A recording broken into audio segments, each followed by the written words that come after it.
Welcome to the OnChain Report, where we talk with Web3 industry leaders about what's happening and where things are going. I'm your host, Carl DiClementi, and today we're welcoming Brandon Farmer, a Polygon co-founder and the co-lead of Polygon Zero. In today's episode, we'll explore the rise of zero-knowledge cryptography in Web3, its advantages and challenges, and the innovative ways it's being used to scale blockchains. Let's go. Brendan, welcome. Want to get us started with a brief introduction? Sure. Thanks, Carl, for having me. Really happy to be here. I guess I can give a brief intro on how I got into crypto. Studied math in college, got sort of interested in Ethereum and encryption and cryptography, and then was at the original Zcash conference, so ZCon Zero in 2018. Met Daniel Lubarov, and we ended up starting this project called Mir together. And so we were focused on using zero-knowledge proofs for privacy and scalability. Mir ended up being acquired by Polygon in 2021, and we became Polygon Zero. So our role within Polygon is to basically be the zk R&D machine for Polygon. So we build faster proving systems, help optimize the zkEVM, and yeah, it's pretty much our focus. Yeah, that's exciting. Coming into working at a very reputable organization like Polygon, and having that rolled in, as we'll get into later in the episode, to their whole strategy, not even just a new chain, but even the POS chain as well. That's quite impactful, and has a lot of reach, kind of across the whole ecosystem. So very impressive. Thank you. Before kind of we get into maybe zero knowledge cryptography and things along those lines, can you provide maybe a very high level overview of cryptography and why it's relevant in the blockchain world? Yeah, sure. So I think that there are two ways. So I think we can break down cryptography's function into providing trust in sort of a trustless environment, and then like compressing and making like verifiability simpler and more cost efficient. And so on the first category, we have like signature schemes. So like in Bitcoin or in Ethereum, rather than simply trusting that every transaction is valid and is approved by whoever holds a particular wallet, we use signature schemes to cryptographically verify that whoever controls a wallet has actually approved a transaction. And so on the second end of the spectrum, we have like compression tools. So like hash functions, zero knowledge proofs. Basically, instead of signing every single transaction in an Ethereum block, if we're a validator, we can sign like a cryptographic commitment to those transactions. So we end up sending less data. And zero knowledge proofs, I think, are a really interesting example of using cryptography to compress information and computation, because they allow us to basically take a program, execute that program, and then prove to anyone that the program was executed correctly. So it has a lot of cool applications in cryptography and Yeah, cryptocurrency. no, absolutely, absolutely. And I think, just to maybe demonstrate really quick for people who may not be as technical and as familiar with the value of or how exactly these hashing functions may work. I'm just going to pull up a simple online tool. This is leveraging, a hashing function that is very common, especially in Ethereum, right? And you can just take any value, right? Let's just say transaction 123, as if that was a information about a transaction, and you'll notice that it doesn't matter how long the inputted content is, will still result in a hash of the same length, right? So that allows us to take some data, post it to the blockchain where data storage is very expensive, and still have a proof, if you will, of the exact same size. And that becomes extremely powerful, especially you can take multiple hashes and pair them together into things like Merkle trees and things along those lines. But it's just a very strong tool that will allow, especially in the blockchain world, us to take data and have a proof that is of a small data size. Yeah, exactly. So like if you're a light client and you're on a phone or some resource constrained device, instead of downloading all of the entire state of the Ethereum blockchain, we can use what's called a light client proof to prove that a particular account has a particular state or that something happened on chain without forcing people to download the whole thing. Just like you said. Yeah, absolutely, absolutely. So now moving on to a little bit more detail into cryptography, what is a zero knowledge proof, and maybe why is that a focus for Polygon? Yeah, so zero knowledge proof. I'm going to try to like give an elegant definition that I don't butcher. It's a way for a prover to take a particular statement. So statement's sort of like a general term. We can think of it as like a program, um, and then execute this program with some inputs and return an output, and prove to the verifier that the output is consistent with the inputs. So, in the blockchain context, like sort of the program can be like for us, it's the EVM. So we're effectively taking some inputs, some transactions, and we're running the EVM and processing those transactions. And then we're taking the output of processing those transactions and proving to anyone or to the Ethereum L1 that this updated state of the chain is the result of applying those transactions in a valid way.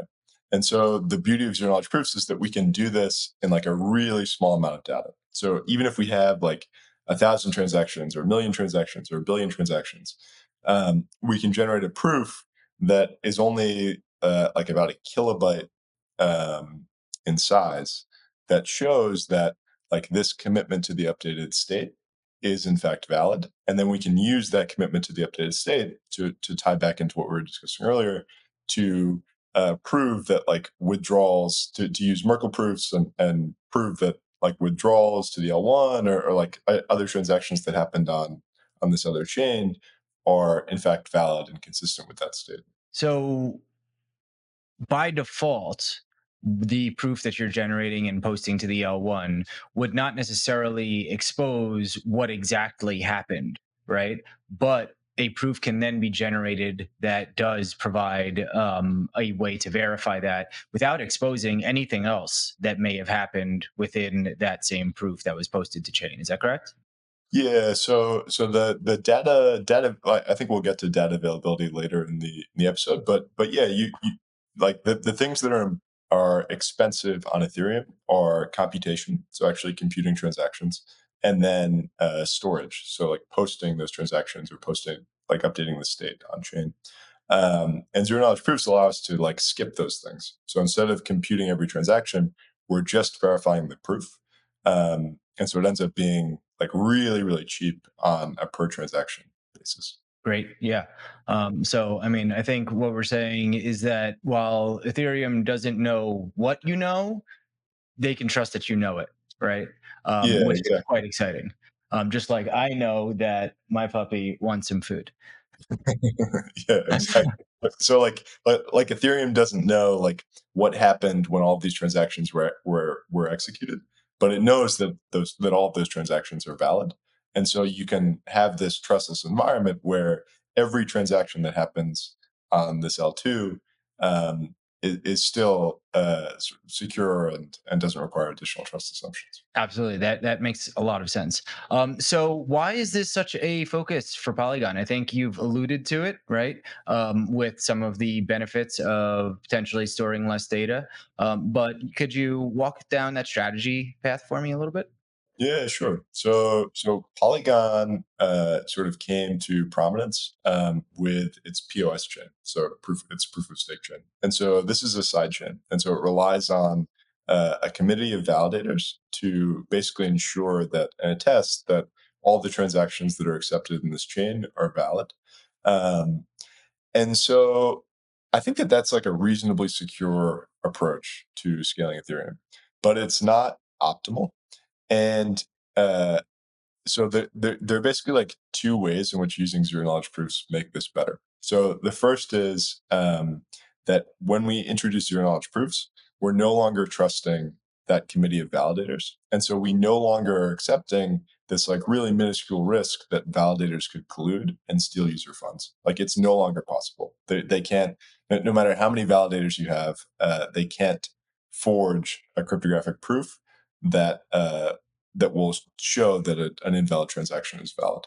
And the second issue is like the POS chain is pretty scalable, um, but it's not like there's still limits. Like any blockchain sort of runs into these fundamental limitations where only so many transactions can touch shared state. So like the state of a Uniswap pool can only be accessed so many times in a block. There are just limitations imposed by the EVM, and so like in the long run, what we want to do is we want to be able to add a lot more block space. And so like if we think about that model, like suddenly taking the POS chain and replicating it 100 times, like we might have a pretty good guarantee that no one's going to collude and corrupt the POS chain with an invalid transaction. But what about like the 100th chain or the 1,000th chain, where we're suddenly not so sure about the strength of the validator set or like the integrity of every actor that we're relying on to basically validate that chain?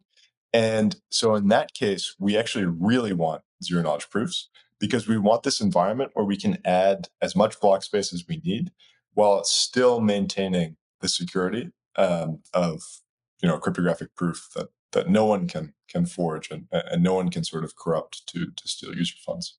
And I think there's a very key term that you're using there of block space. And to be really clear, that is not block size, right? Yeah, so by block space we mean well it like sort of is, but we mean like the basically the capacity of a single chain. So like the like if we think about like a blockchain is like a pipe, and we can only enlarge like the diameter of this pipe up to a certain like width.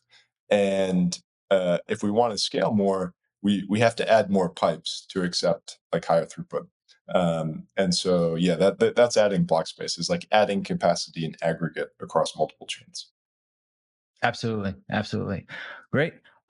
So, you talked a little bit about two different avenues for leveraging zero knowledge, right? Which is kind of some privacy and scalability benefits. In practice, like how can those be put to use?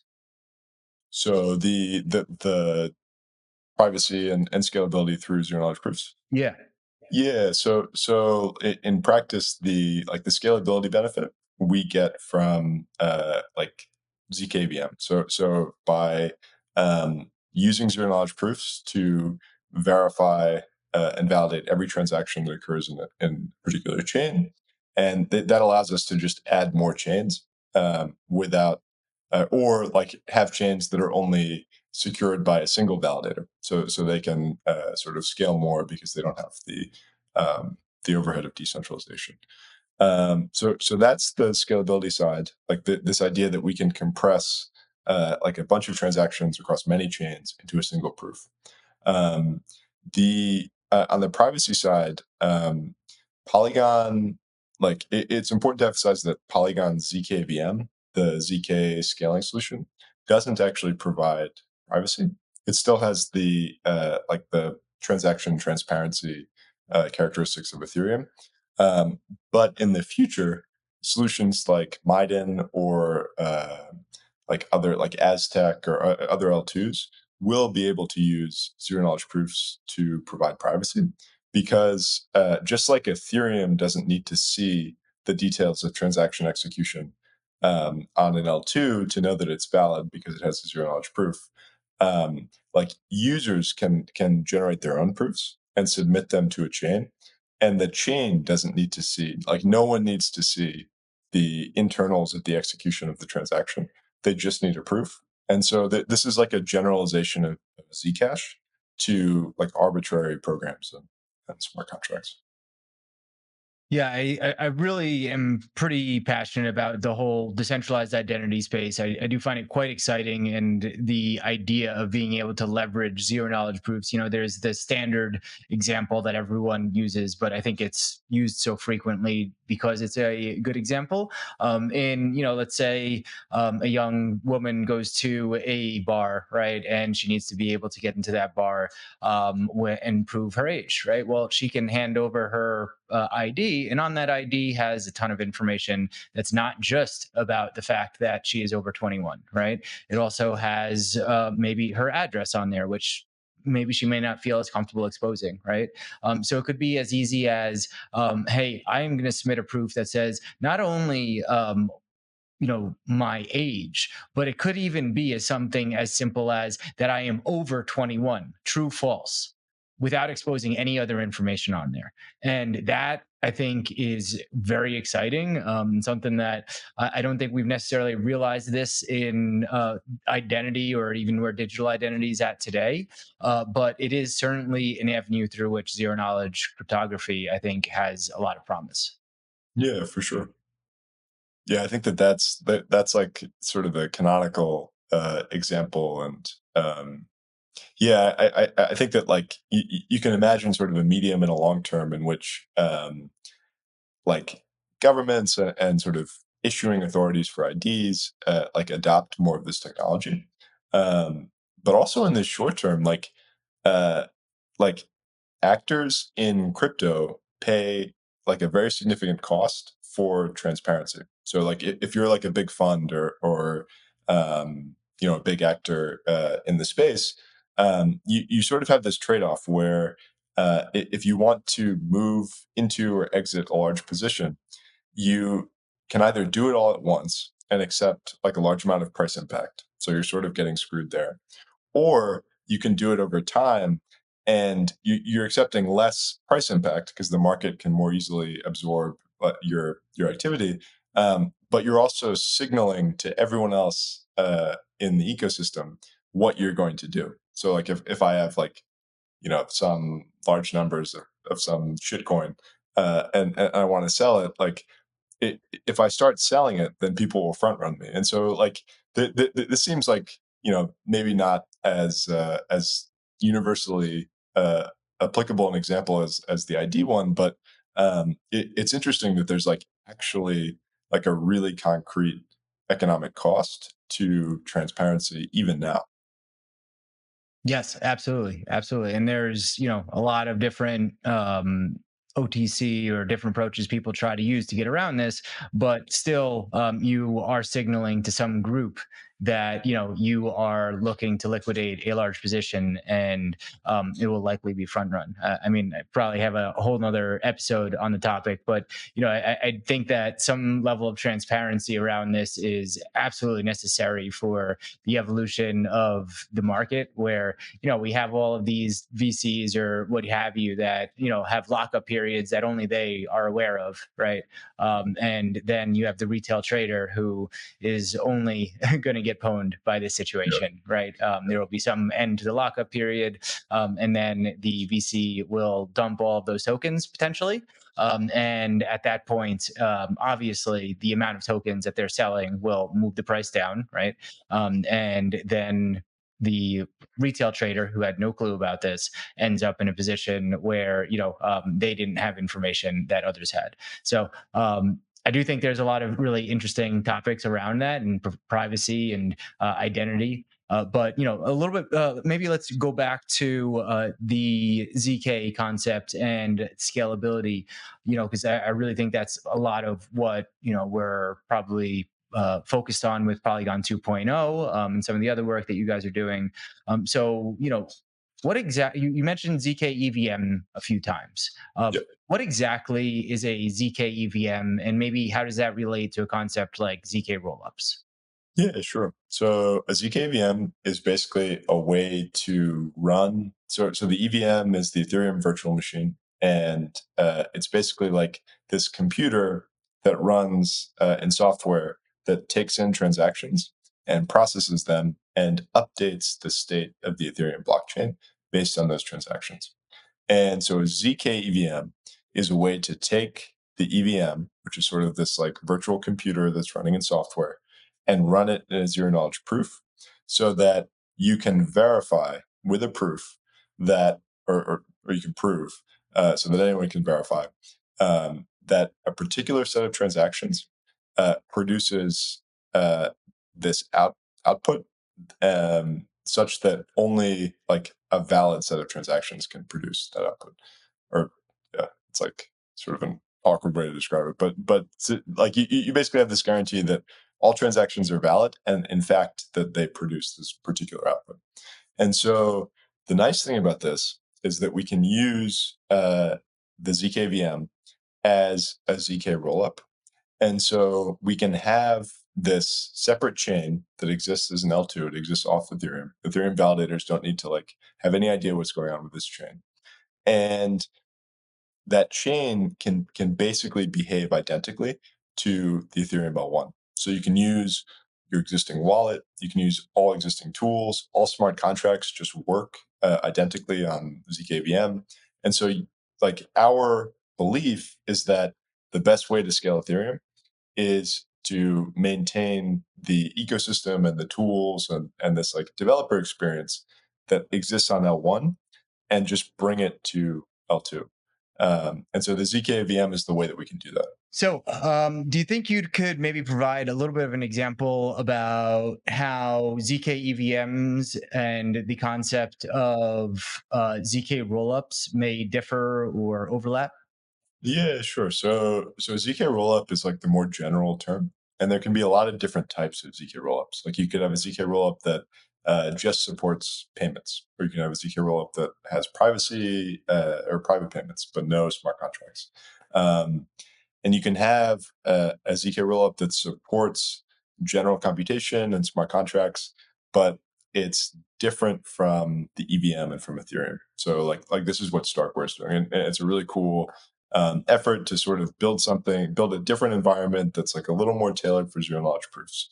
But the downside with that is that you don't get direct compatibility with all existing Ethereum smart contracts and existing Ethereum developer tools.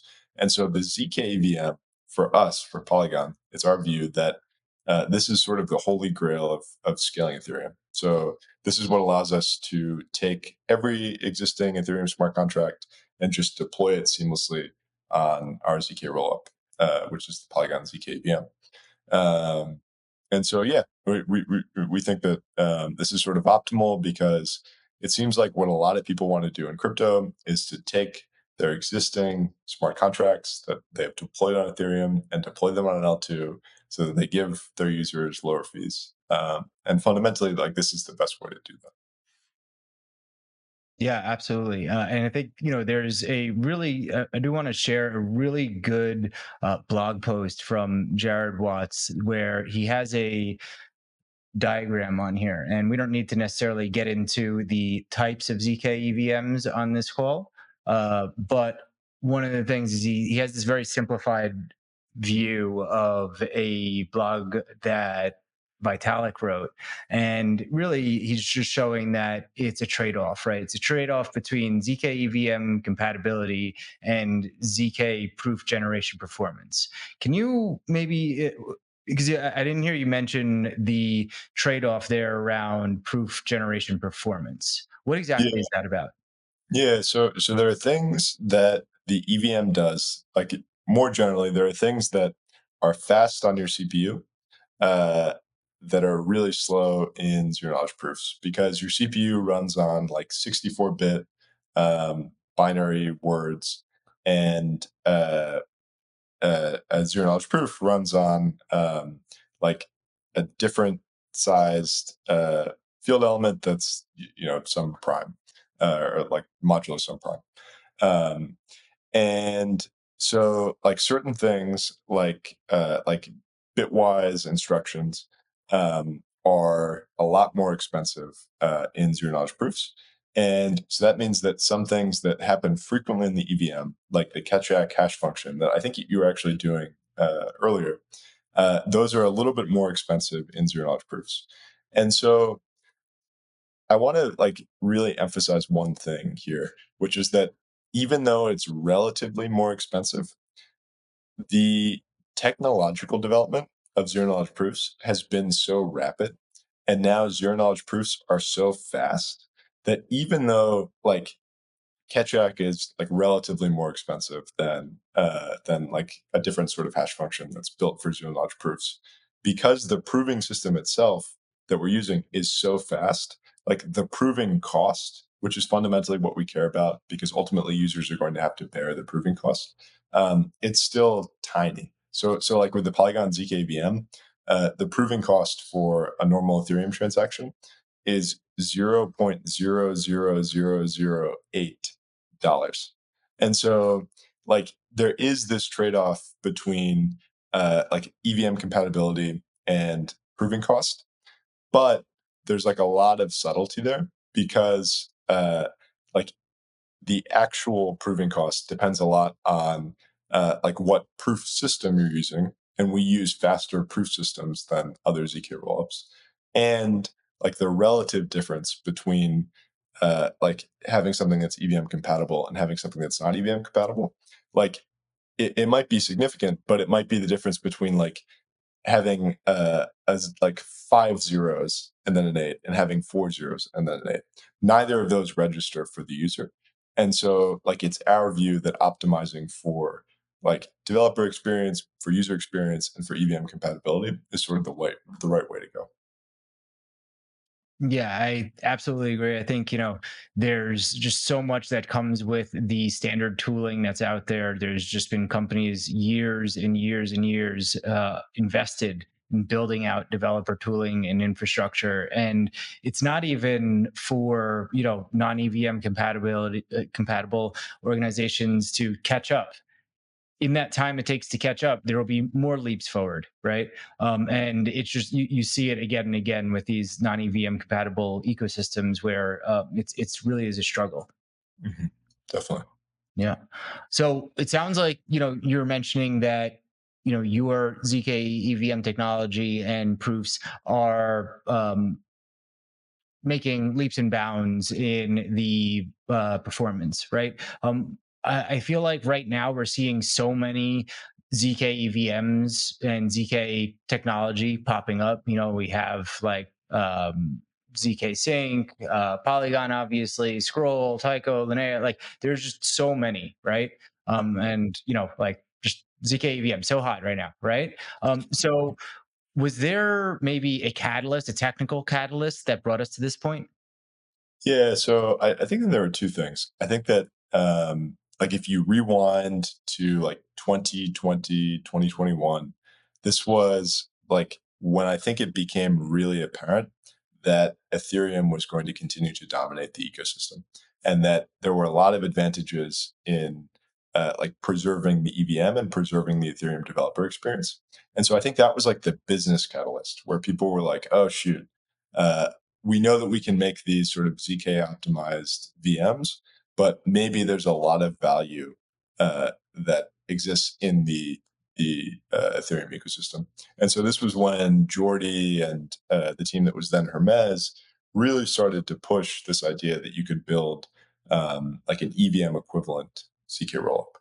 Um, on the technical side, uh, I think the catalyst has been just the exponential improvement in zero knowledge proof tech. So, like 5 years ago, the idea that you could even build a zkVM, I think, was seen as like sort of a fantasy. Like I think that not to pick on Dan Bonnet, who's a Stanford cryptography professor and someone who's brilliant, but I think that he expected that it was like 5 to 10 years away in 2020. And so the fact that we've been able to get to like production ready zkVMs, I think is indicative of how quickly the technology is progressing. And I think like once you sort of reach that inflection point and you start seeing like parabolic improvements in performance and speed, I think that you get really cool things that start to happen. Like I think I'm not sure where this originated, but um, I think that there's this heuristic that every time there's a 10x improvement in performance, like the space of applications like radically increases. So you could see it on like the PC. When the PC 10x, suddenly you could have like GUIs and like visual and word processing, and same for like the internet. When broadband hit, then you could have video. Same for mobile, like the iPhone moment. And so I think for crypto, to the extent that like zk is kind of the underlying technology, and like will become sort of the operating system for crypto, like the fact that we can have not only a 10x improvement but a 100x improvement in over the last 3 years, that's like a really big deal, and it's really going to change what's possible to build.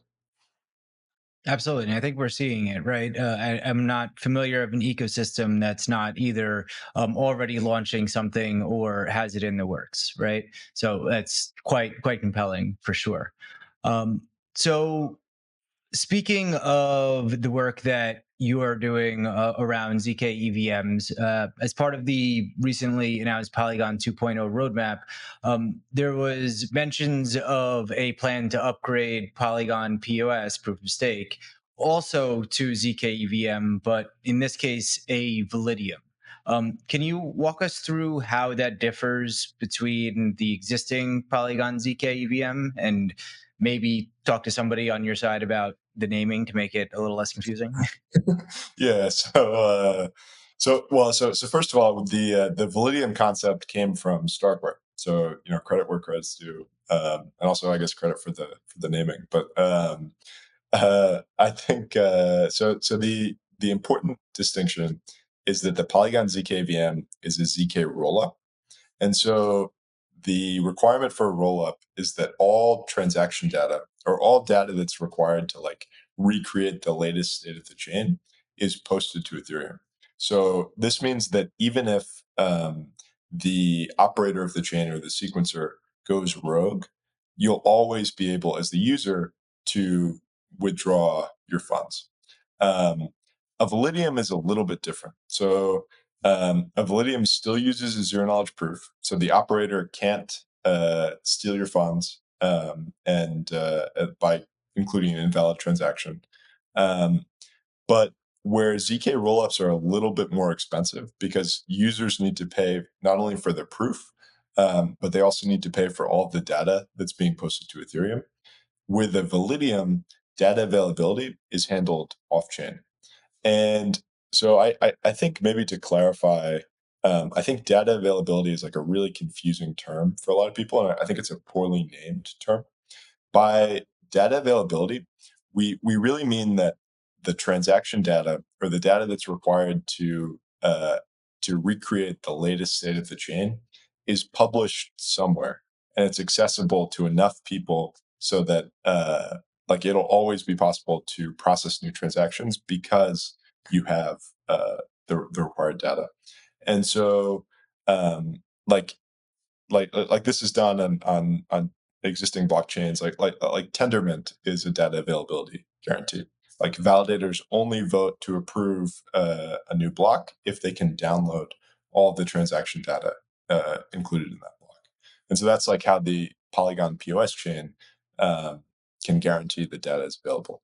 And so the concept for the POS chain is, let's secure it with a zero knowledge proof. So let's make it impossible for validators, for any percentage of validators, to collude and to include an invalid transaction in the block and steal people's funds. So that's like a strict upgrade. It's like much better from a security perspective.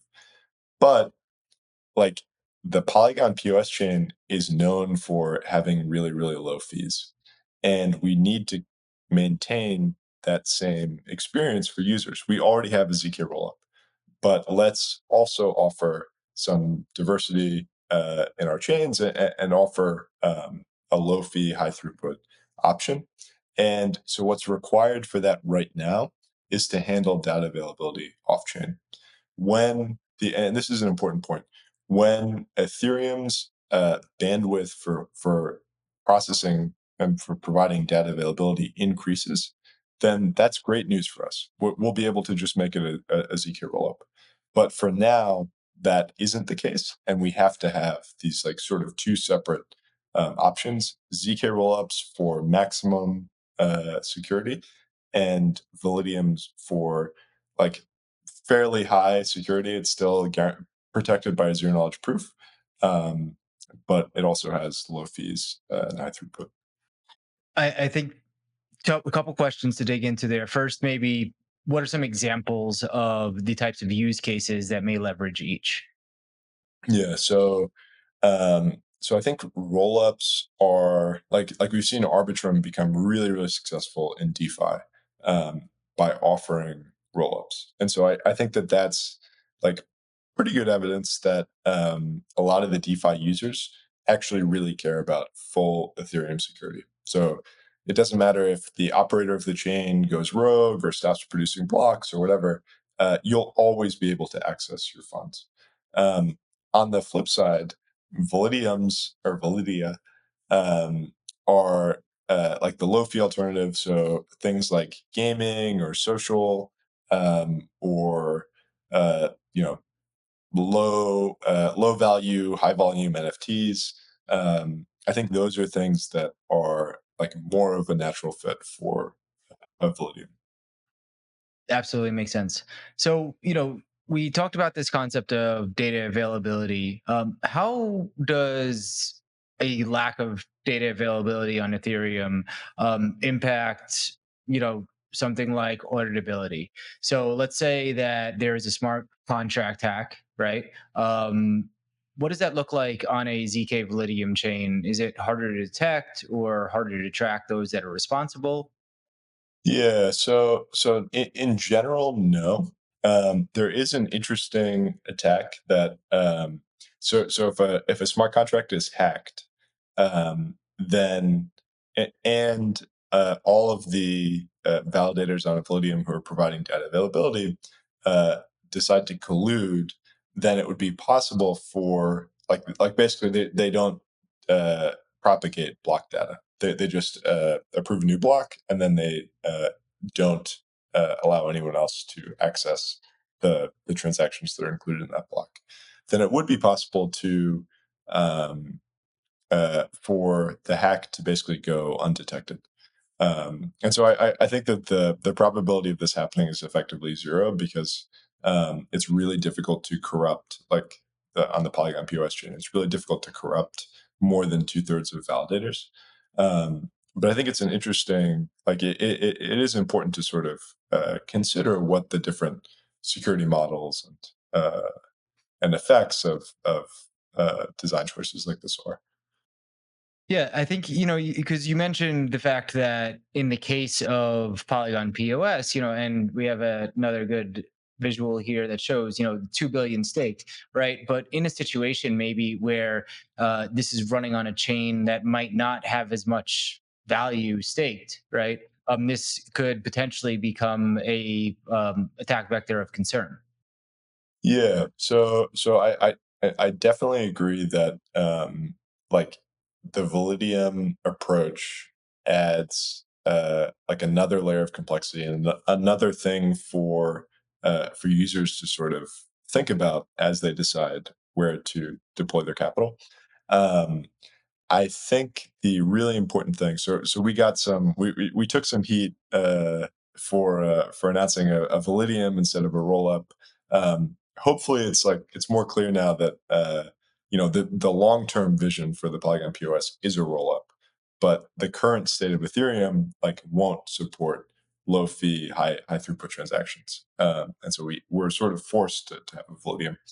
But it's I think it's really important to sort of think through like the attack that people are worried about for Validium. So it would basically be uh, the validators on the Validium would collude and they would approve a block, but they wouldn't allow anyone. They wouldn't propagate the transactions included in the block, and so no one outside of that set could produce a new block, and so the funds would effectively be frozen.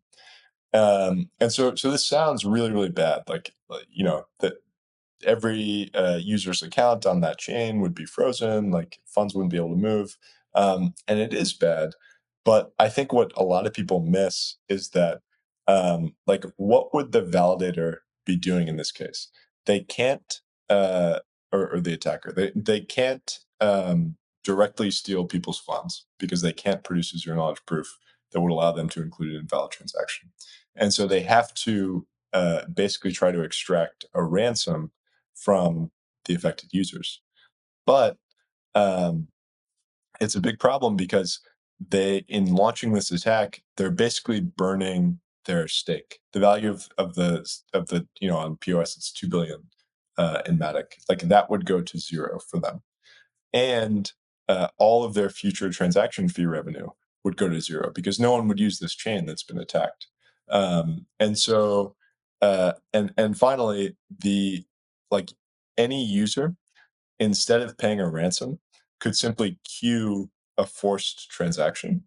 And in order for the validators to withdraw any of the funds that they ransom on the chain, they have to process every single forced transaction before taking any of the ransom. And so there's no incentive for any user to actually participate in paying a ransom. And so this just creates this environment where there's a ton of uncertainty. So the like attackers are risking um, like definitively a certain like amount of money for a highly uncertain payout. And so I think that this is a long explanation, but I think that the like an actual attack on a Validium with a significant amount of capital staked, I think is just highly unlikely.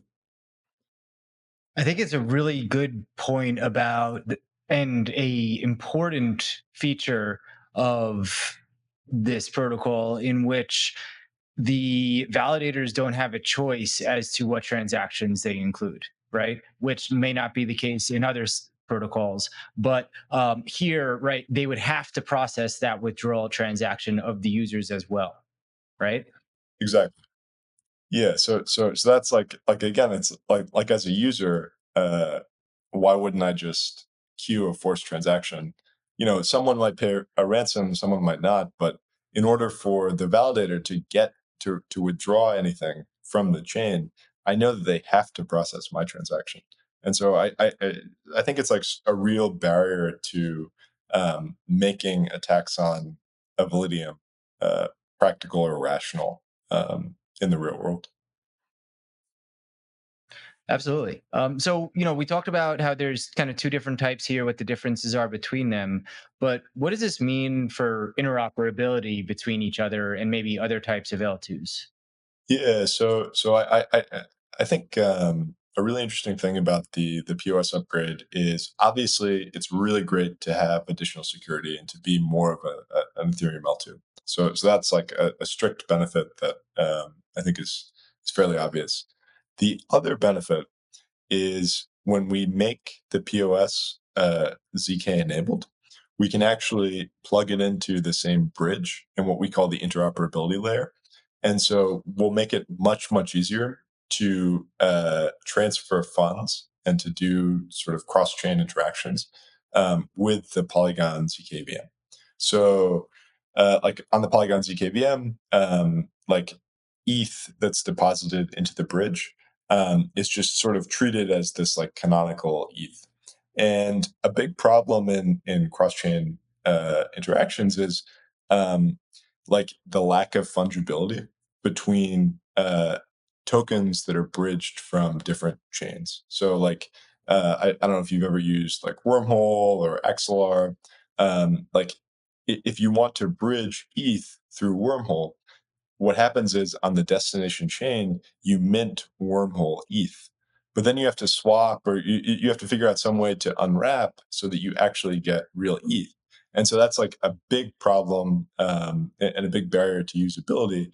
And if you have a bunch of different chains, a bunch of different L2s that share the same bridge and can share the same like native representation of the tokens on that chain, then suddenly it's a much, much better user experience. And so you can have like this seamless transfer of assets.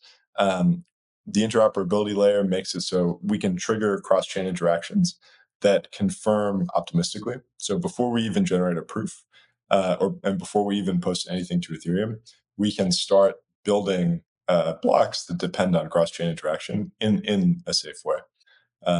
And so I think like the vision that we have for Polygon 2.0 is this ecosystem of an unlimited number of L2s, so unlimited scalability, but unified liquidity. And so this is sort of like we view the as the end state for crypto, like a multi-chain ecosystem. So we have like no real fundamental barrier to scalability, but that ecosystem sort of feels like using a single chain. So back to adding pipes. Yeah, exactly. Absolutely. So what does this have to be within the Polygon ecosystem for this interoperability layer to apply, or would it be realistic for another zkEVM or other L2 to be able to interop as well? Yeah, so really good question. So the requirement is that you have to use the same bridge. Um, and we view that as like strictly a benefit because it means that you're only verifying one proof. You could have 1,000 chains, but all of those chains can be included in a single proof posted to Ethereum. And so the cost of running an L2 is much, much lower. And we have the benefit of not having to use synthetic wrap tokens across chain, which is really nice. But beyond using the same bridge, there's really no requirement. Like your chain doesn't have to use Matic or the updated version poll in any meaningful way. You can use whatever gas token you want. Like you can have your own validators. You can have a single sequencer, multi-sequencer. Um, so we view like this ecosystem as starting with Polygon but eventually growing to include many, many other chains. And so like IMX is a good example. They announced that they would be deploying the immutable zkEVM. And so this is an instance where they have effectively complete freedom in how they set up their chain, but it interoperates with the Polygon ecosystem. And it's really like a win-win because if the chain, like it's win-win for Polygon and for the chain because if the chain is bringing economic value, then that will help the Polygon ecosystem. Like NFTs minted on Immutable will or like may migrate to other Polygon chains to find liquidity, and vice versa. That liquidity might migrate to Immutable to mint or to buy NFTs. Um, and so like it's strictly I think to the benefit of all participants in the ecosystem, which is like a departure from other ecosystems where like maybe a condition for participating in like an optimistic multi-chain ecosystem is everyone uses the same sequencer or everyone uses the same token for staking. And like at Polygon, like we don't want to impose conditions on chains to join the ecosystem. We just want to provide this venue where interoperability is really easy and it's cheap to operate in L2 and have users deposit assets from Ethereum. And so we think that vision is like the best way forward for Polygon. I really think that's very true to the whole blockchain like ethos, right? People often ask, like, "Hey, why would you tokenize something, and why would you make it available on the blockchain?" Well, it's often access to liquidity. So any Yeah, liquidity, right, that might be within one ecosystem, having that available within others as well is only beneficial to the whole blockchain ecosystem as a whole. yeah. I mean, that's exactly our philosophy. If a chain is bringing economic value to the ecosystem, then if we make it really easy to interoperate with other public Polygon chains where like DeFi primitives exist, then that's going to be a mutually beneficial like arrangement for both the chain and for Polygon. And so I think it's like a good approach. Yeah, absolutely. So we've already gone way longer than I had expected. I just want to give you an opportunity, maybe, to mention, like, who else do you think I should have on this podcast? Who's working on some interesting stuff, or you think would bring value to the community? Yeah, so I think there are there are two people. So I think Yi Sun from Axiom. He's like a super brilliant guy. I have a funny story about stumbling into this like Ethereum research symposium, and it's like Yi and like a couple other like fairly like famous and well respected mathematicians, and I had no idea who they were. And so I tried to like go up and like correct this formula related to a zero knowledge proof that was on a whiteboard or a piece of paper, and then like realized midway that I was just completely wrong and that these guys were way smarter than me. And so so that was uh, a good experience for me. But yeah, I think Axiom's super cool. I'm like a very small investor in that, just as a disclaimer. But and then uh, Henry de Valence from Penumbra. I think like what Penumbra is building a private DEX. So it's the ability to kind of overcome that problem that we were talking about earlier, where you have this trade off between like signaling your intention as a large actor in a market or accepting price impact. And so what Penumbra does is it allows you to trade without revealing your identity or the amounts that you're trading. And so I think it's just like something that's super cool, and it's something that doesn't exist in traditional finance even. Like it's something that's like built in crypto and is a step forward for like both TradFi and crypto, because even in traditional finance you still have to signal to like the operator of a dark pool and obviously an exchange or a market maker what you're going to do, and Penumbra allows you to avoid doing that. It's very interesting and super powerful. So thank you very much, Brendan, for coming on. If people are looking to follow up with you, or just hear more about what you guys are working on, where can people find you? I'm on Twitter. Um, yeah, I think Twitter's probably the best. Twitter, Telegram. Awesome. And what would your handle be? On Twitter, I think it's underscore B Farmer.